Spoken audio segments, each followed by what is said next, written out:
Hi, this is LuuLuu discussing Embracing the Goddess, which is a workshop series that I am working on right now, which teaches women how to define their femininity from the feminine energy side, from the moon and its cycles, and how the rhythms of the moon are part of us, and also by embracing your goddess.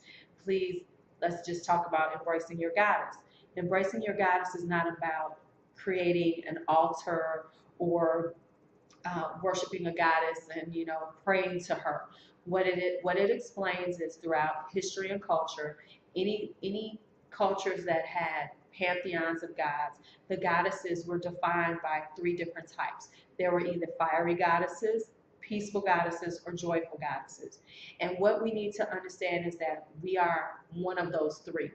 Once you understand what type of goddess you are, then you can start seeing the good and bad attributes of them and start shifting from that side that is considered your negative side of your attributes to the more positive side of your goddess. So I'm going to explain the three types of goddesses today and give you a little insight into my goddess and what I have learned about myself, just learning how to embrace my goddess. So the first type of goddess is the fiery goddess.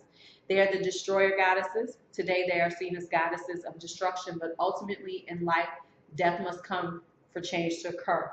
They are destroyers of ego and the liberators of the soul to begin a more spiritual journey.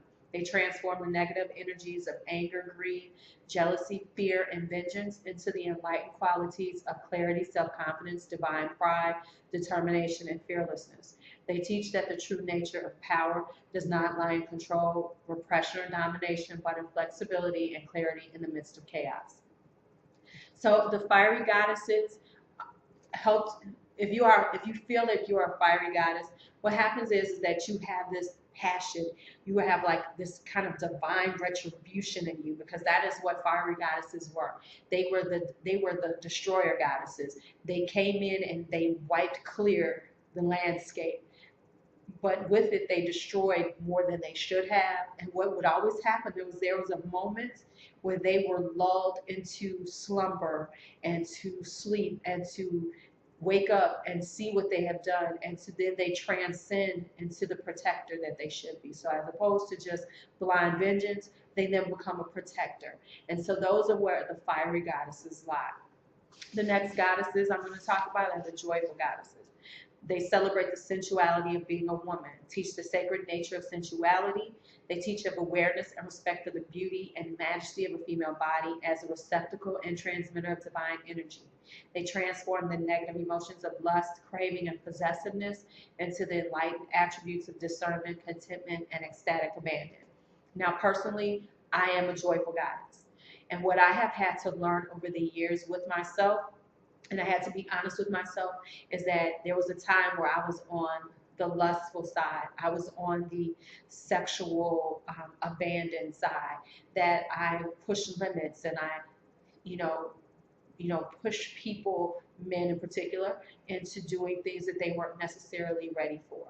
I got off on the power of pleasure and not understanding that there was more to it than that. And as I've grown and I've transcended, I understand now that there is a sacredness to my sexuality. I am not, I don't fear my sexuality, and I'm not ashamed of my sexuality, but I also understand that I should use it as a weapon like I used to when I was younger. So by understanding my goddess, which my goddess, personal goddess that I feel kinship to, is Bast, the Egyptian goddess of sensuality and pleasure. There are others that I do teach about, so there's other ones that you might feel more a pull toward. This is my personal goddess. This is who I understand that I am a part of. And so I understand, and seeing the attributes of her, I understood where I needed to move to.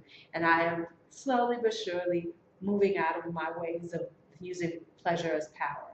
And now I feel that when I give my sexuality, it will be more of a sacredness and a place of joy whenever I do that.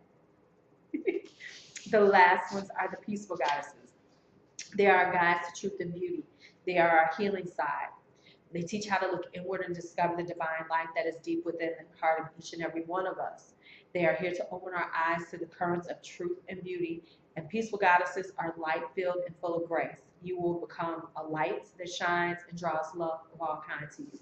Now, I am not a peaceful goddess. I guess I have some peaceful goddess attributes, but I do know some peaceful goddesses. And when I see them, I feel their love radiating. I know that what their mission is to spread love.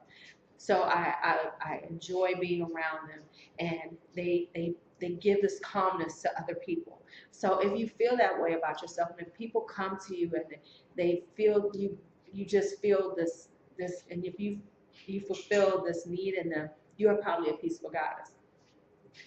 There's more to it. We will discuss it in a later date.